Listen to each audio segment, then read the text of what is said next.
Meal planning is important because it prevents us from being a disappointed wreck when dinner time comes around and we have no clue what to make, or even if we have the ingredients to make the meal. It's a time and a money saver, but most importantly, it frees up valuable brain space. Creating a meal plan prepares us for the week to come and gives us peace of mind that we're organized and can feed ourselves and our family. That's why I do it, and that's why Plan to Eat helps me do it. Your subscription includes access to the Plan to Eat website and fully featured mobile apps on iOS and Android. And Plan to Eat gives you the tools to clip and organize recipes from any website, the ones your family loves and that fit your dietary preferences and needs. And you can create a meal plan around your schedule. Then what happens is the Plan to Eat software automatically creates an organized shopping list based on your plan. So sign up for your free trial at plantoeat.com/timecrafting. That's plantoeat.com/timecrafting. The coupon will be automatically applied to your account and can be used when you're ready to subscribe. It's valid for new customers only. Give Plan to Eat a try today. I'm Mike Vardy, and this is the Productivityist podcast.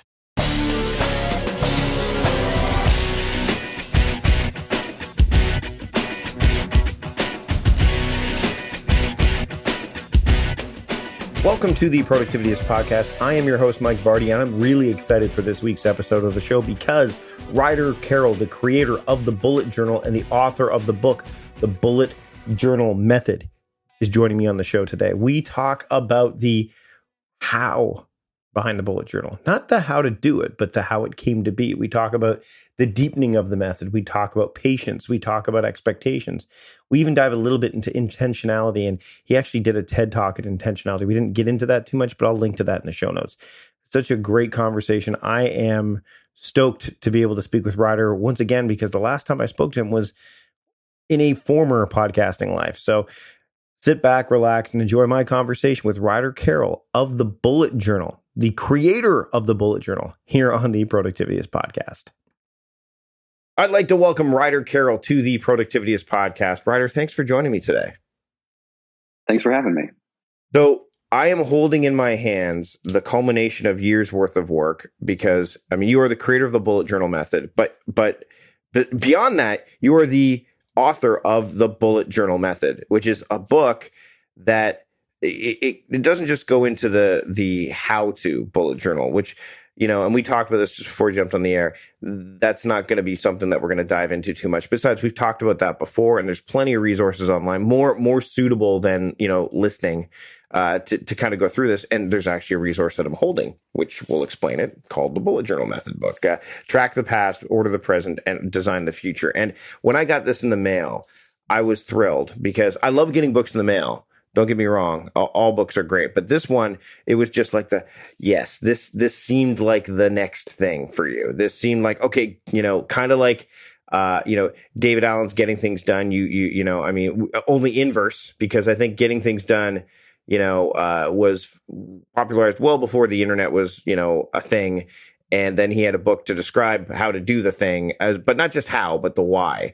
And I want to kind of start off our conversation by, can you go over the journey to this moment as the book is about to be released? I know we try to go a bit timeless, but we're talking October 2018, because you and I talked when this thing was just getting started, right?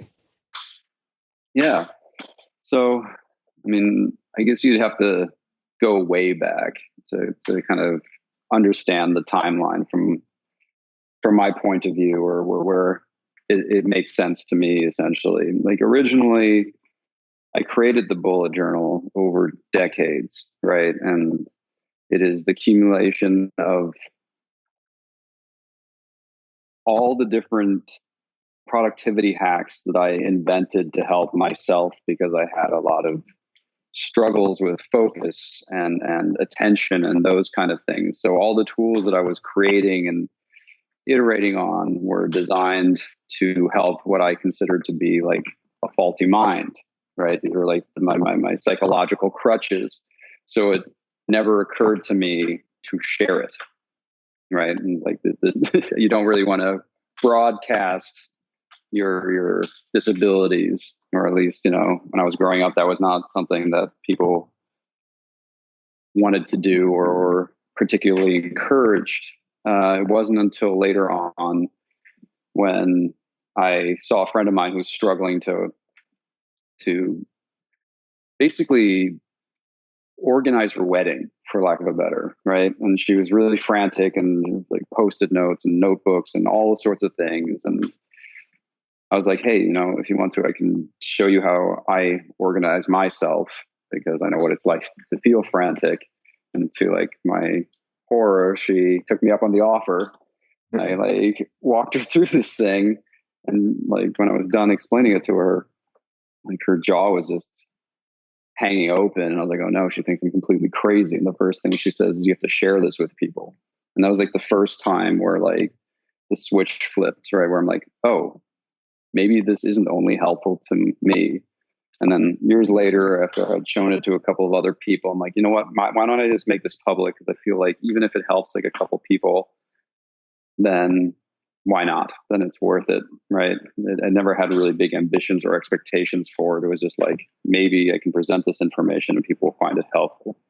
So that was the creation of the original bulletjournal.com, which focused primarily on showing people, I would say, like the upper layer of what the bullet journal is, which very much focuses on productivity. But to me, the bullet journal method has two different components.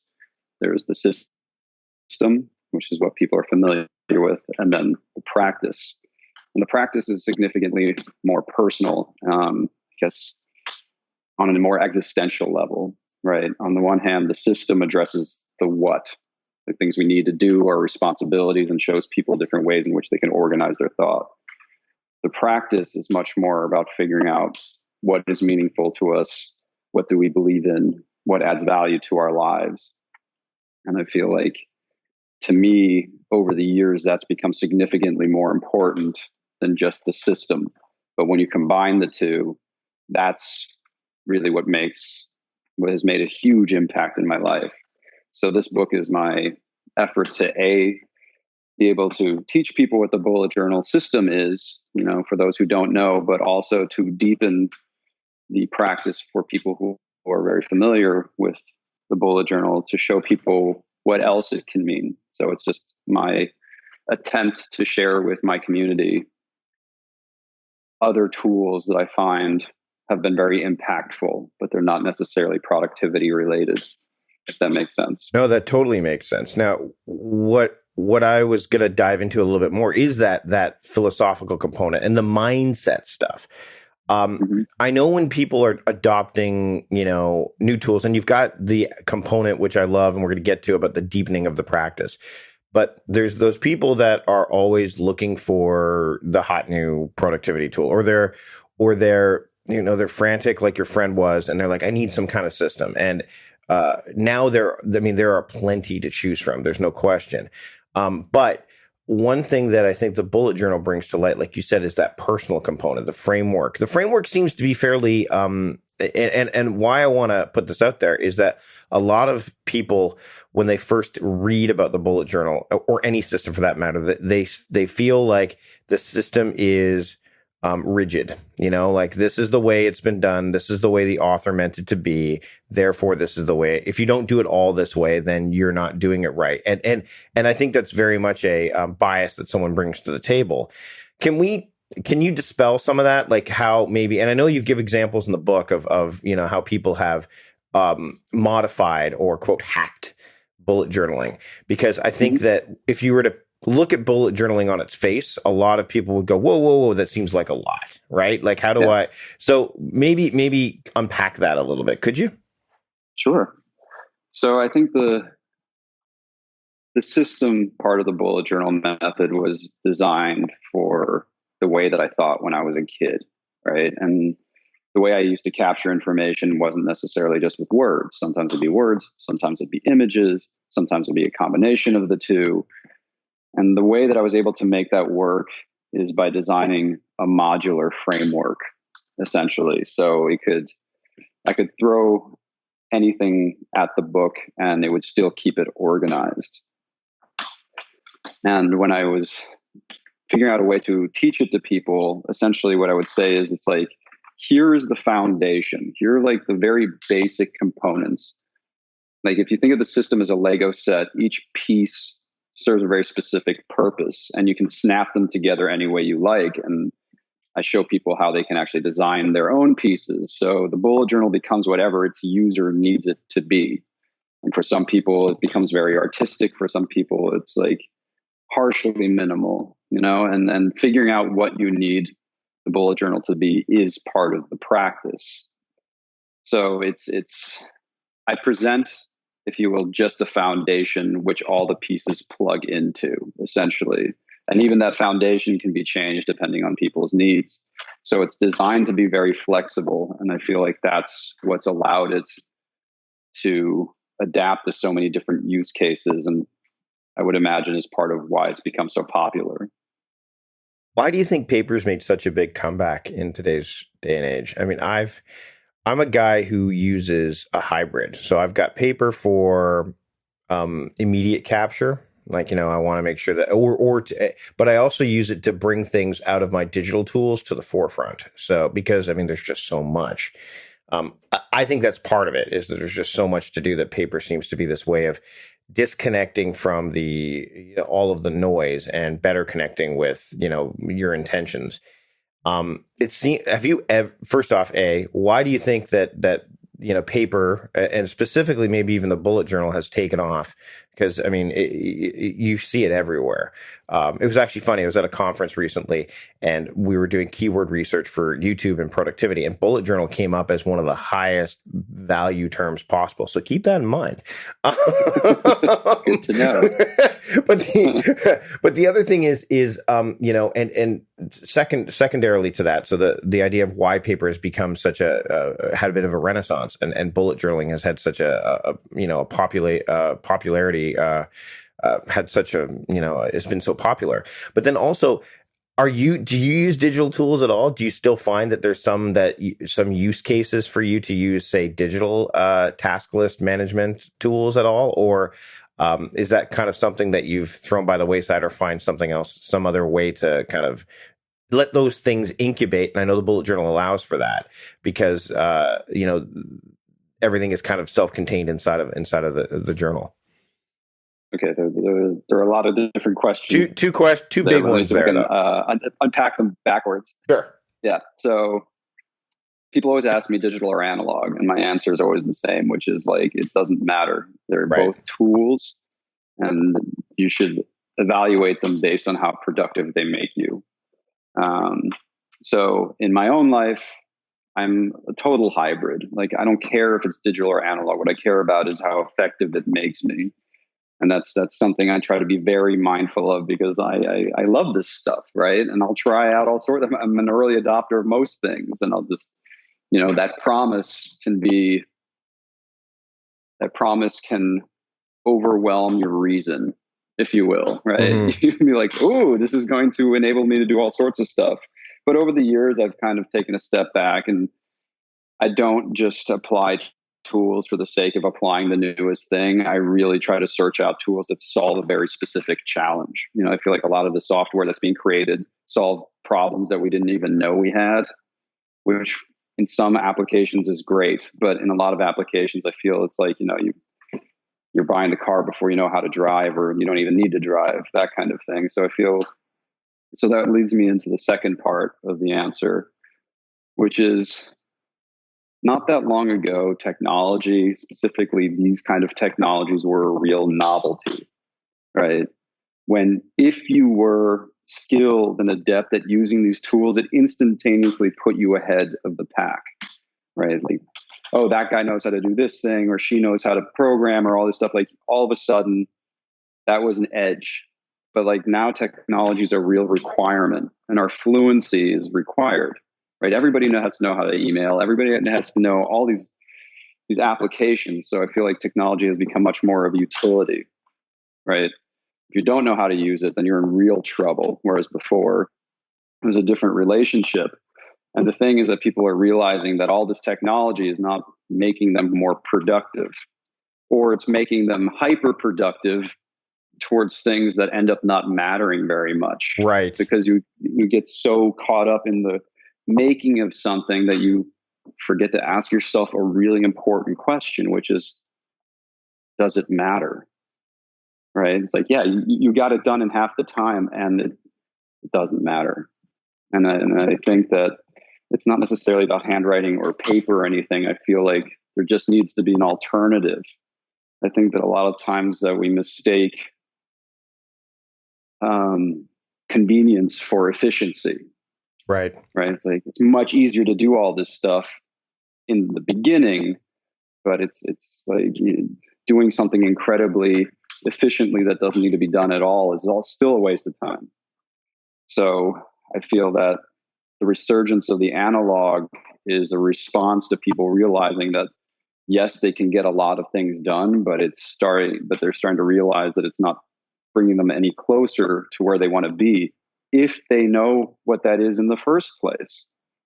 I think another thing about the proliferation of technology is that we're just saturated by other people's opinions and other people's values. Like that's pretty much what Instagram is. It's a feed of values that people project about themselves. I mean, most of it's artificial. You don't see a lot of people taking a picture of themselves when they're feeling really bad or looking bad, or like, at a train station when it's raining. It's they always project what is, in their opinion, a high point, something that they can be proud of or something, which is fine. But like, if you don't see the in between, like all of a sudden those start to become the architecture of our own value system. Right. Like, this is what it means to be happy. This is what I need. Check, check, check. House, beach, Bali, like whatever it is that you feel will be your ticket. And I feel like we get lost in that.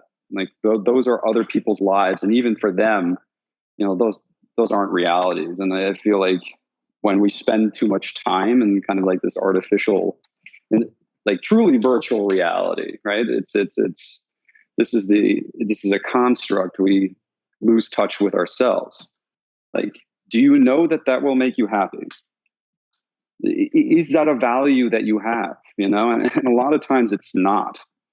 So we're like caught up in technology and working towards these things that we're told are important to us. And then we get there and all of a sudden we find ourselves like incredibly disappointed.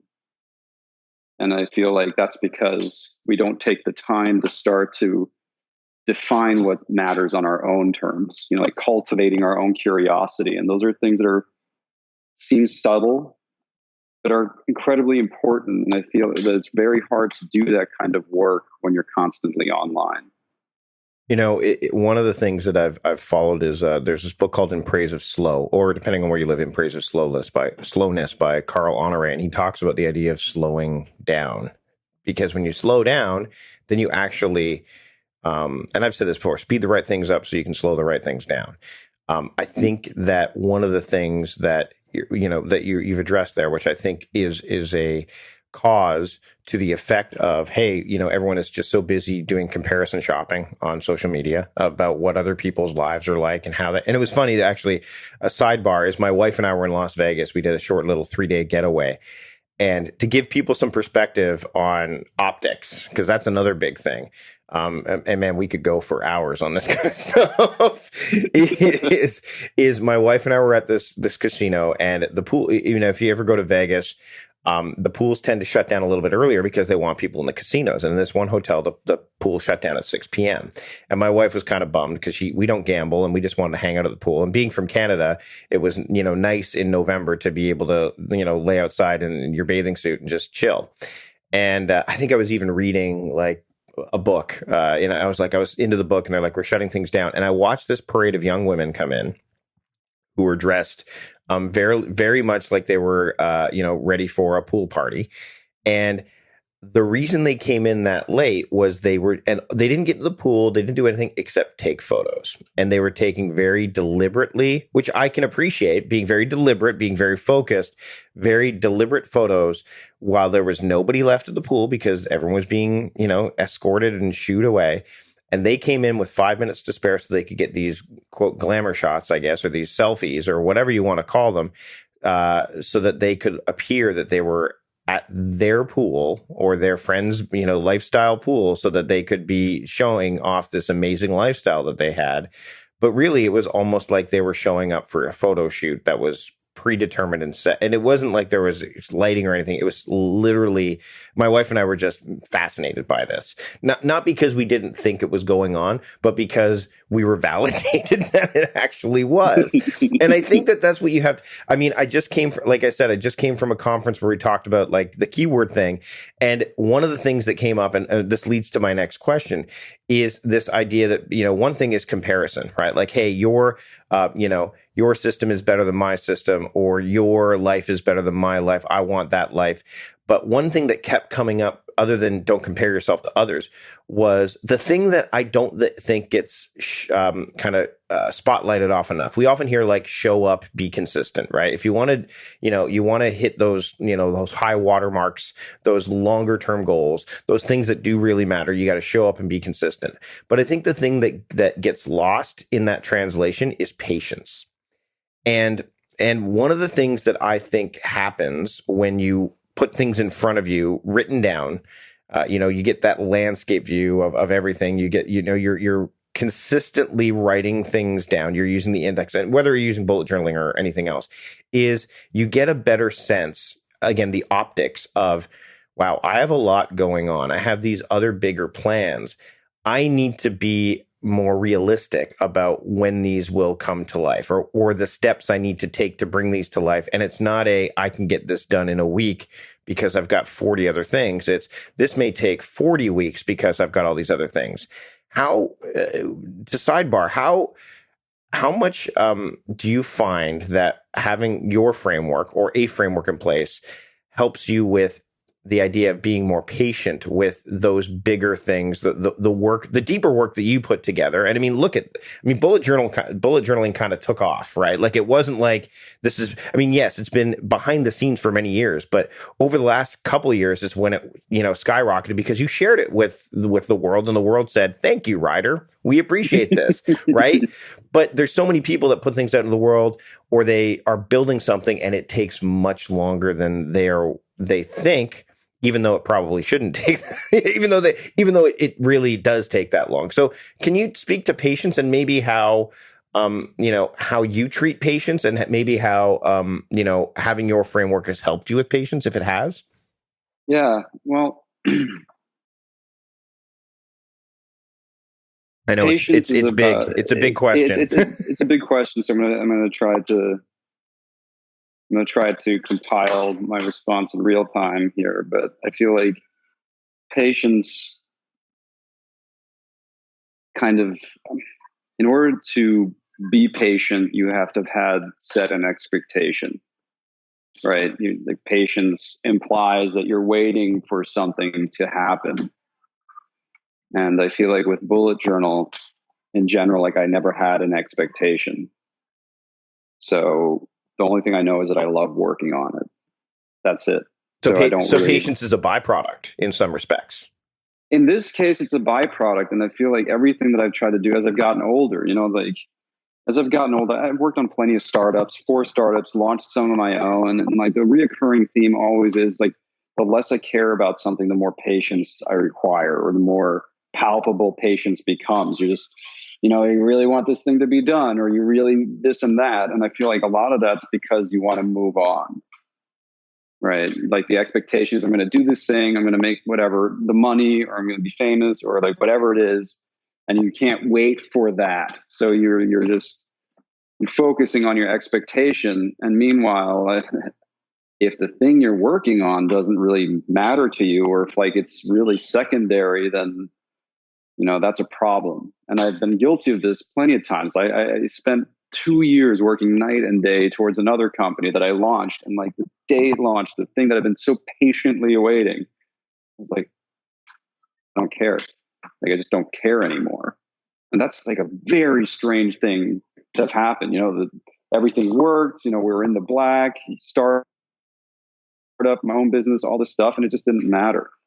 So in terms of patience, I feel like, yeah, obviously you need patience for the things you love as well. But I think if you start off by the expectation is that you need to find something that you love, that something that you're really excited about. It does not need to make you happy. I think that's also a big mistake.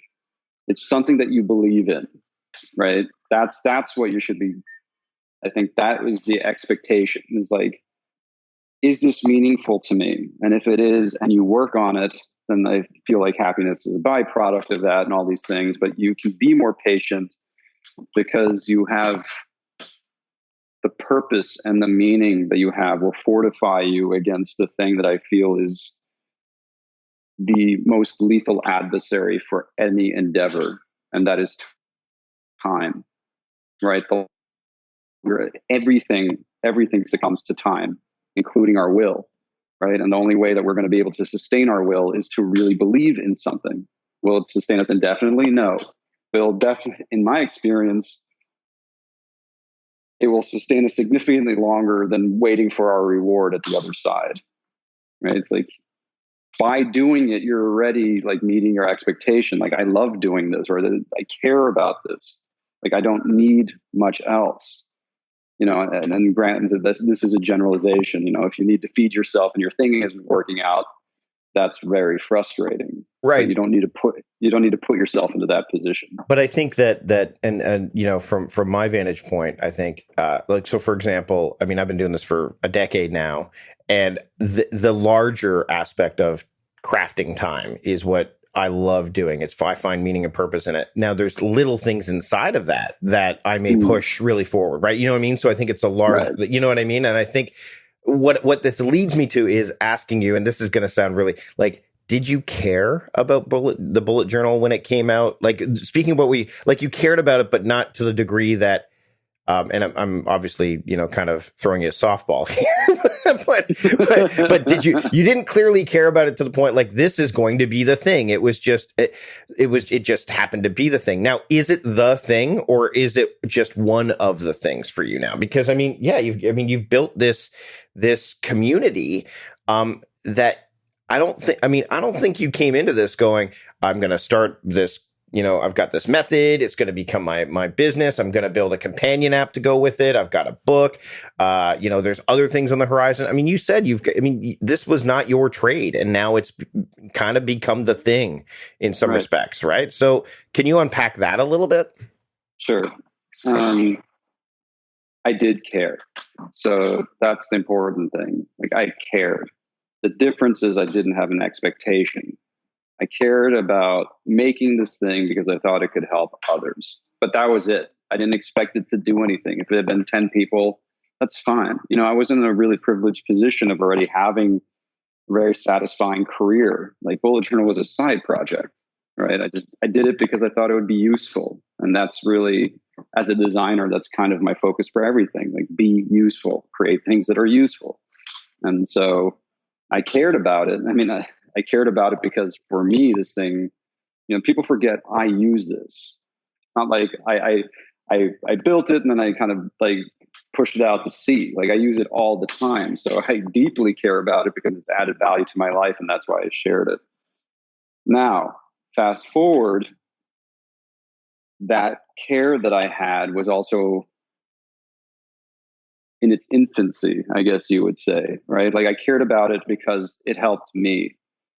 Over the years, though, my care has evolved significantly as I've seen how the methodology has helped others in profound ways. It's deepened then. It's deepened.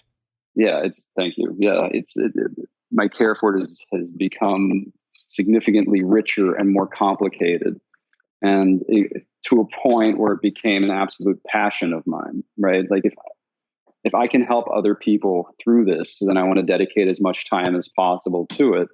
And eventually I was able to make that change where I gave up an incredibly promising career to focus on this. And to answer your question, would I do other things?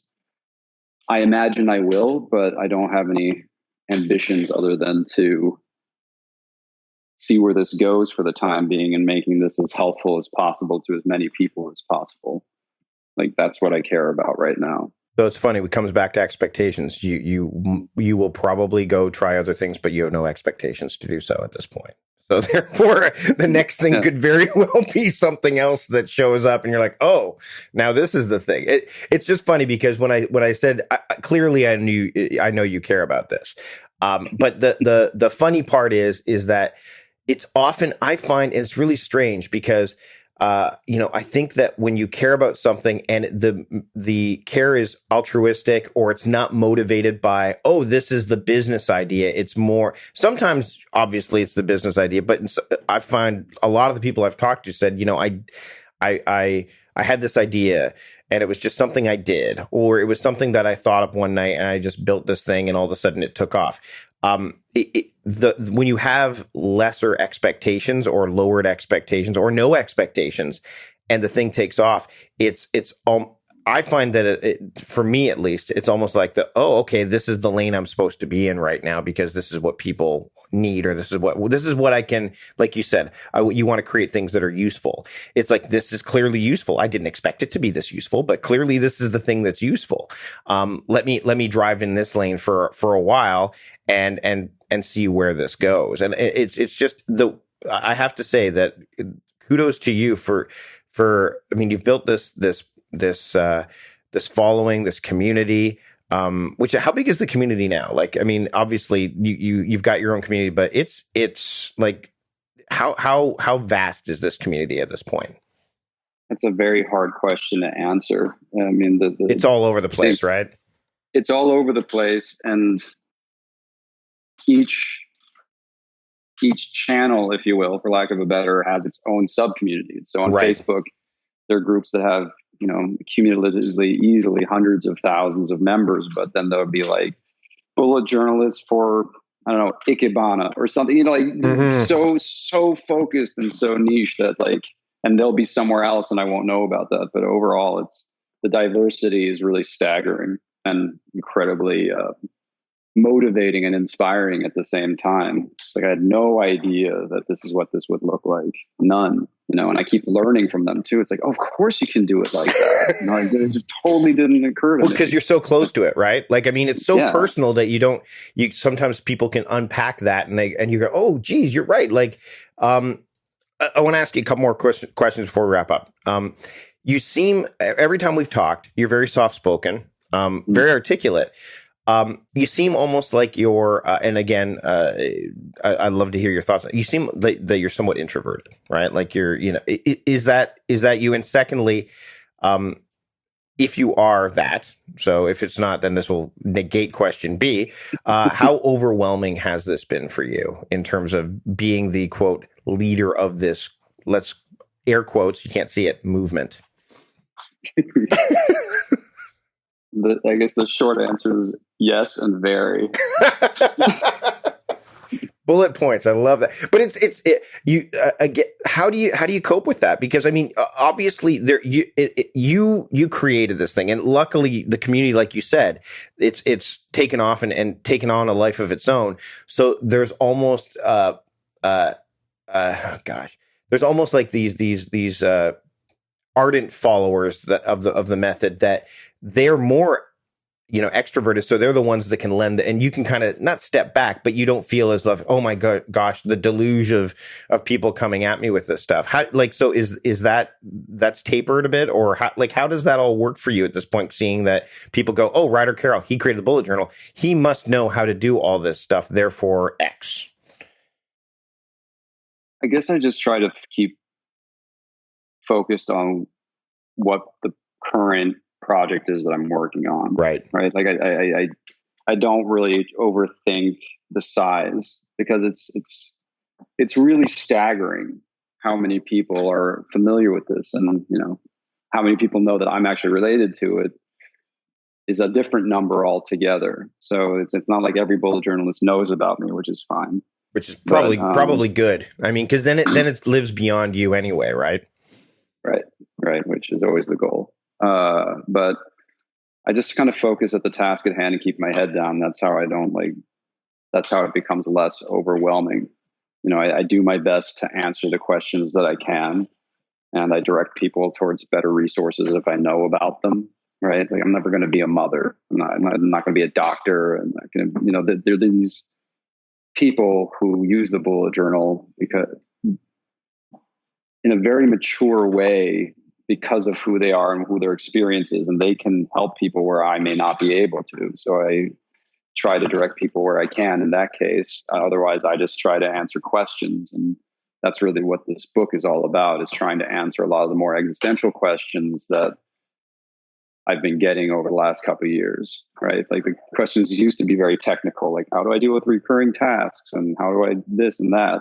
But then later on, these questions became much deeper and heavier and much more existential. And there were a lot of similar questions. So I figured it was time to share like my thoughts on dealing with a lot of these challenges that we all face. And that's kind of what I've been focusing on as much as possible. And what's also incredibly lovely is that I have the community to they can help me as well. You know, it's not just about me giving it to them. That's really what the first time I've been part of a larger community. So when I was writing this book, I'm like, you tell me how it's helped you.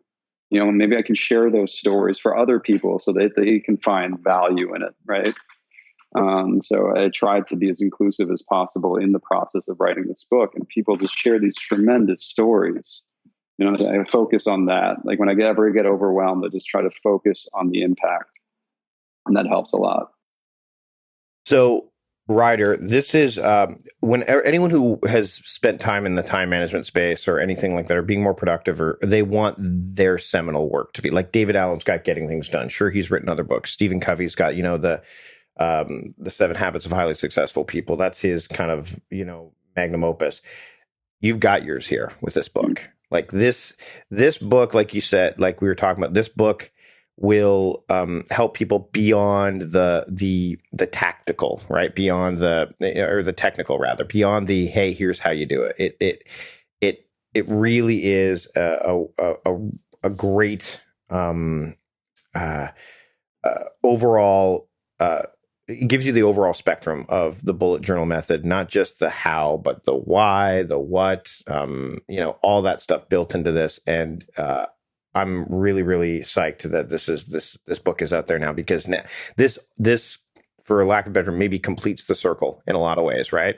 Where people can go, okay, you know what? They'll get the book first and then they'll start, as opposed, because you kind of did it the other way, where a lot of people, like, the method, the book comes out, then the method gets shown. That's kind of what happened with David Allen, right? The internet showed up later and he said, oh, well, here's GTD. This is how, the book that I wrote well before anyone looked at the internet, here it is. Whereas you were inverse. It's like it happened on the internet, it took off, and now you've got this beautiful book, which not only is beautiful on the inside, but the outside just looks, it's one that you can see on your shelf. Like, I love getting physical books, and this has just been great. So it's called The Bullet Journal Method: Track the Past, Order the Present, Design the Future.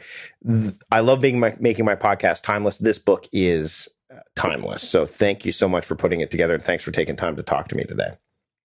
Thank you for your kind words and for having me. Where else can people learn more about you and the bullet journal method? Bulletjournal.com, at Bullet Journal on most social channels. That will be a good start. Thanks for joining me today, Ryder. It's been a real pleasure to talk to you again. Thanks for having me. Big thanks to Ryder for joining me on the show this week. You can read more about what we talked about and get all the relevant links at our podcast page. You can find that at productivityist.transistor.fm/213. And of course, I'll share that on social as well. But if you want to get it right now, productivityist.transistor.fm/213, that's where all the show notes are for this episode. If you want to subscribe to the show, I'd love it if you do that, because there's lots of great guests coming up and you don't want to miss a single episode. But if you got a lot of value out of this episode on its own, I'd love it if you shared this episode with a friend, someone who maybe is trying to get into the bullet journal method or has never heard of it, or that they need a framework. This is a great episode to get started. And if you like this episode, I'd love it if you gave the podcast a rating and or a review in Apple Podcasts or wherever you are listening to podcasts, because we want to make the show better. We want to hear from you. So thanks so much for joining me this week on the Productivityist podcast. Thanks to John Polster for producing the show. He does that each and every week. Thanks to you for listening. And thanks to all my patrons who are helping make this show better each and every week as well. You can, of course, learn more about that by going to productivityist.com/membership if you want to support the show in another fashion besides ratings or reviews or subscribing. That's it for this week. Thanks so much for joining me. I'm Mike Vardy, the host of the Productivityist podcast, reminding you Stop guessing and start going.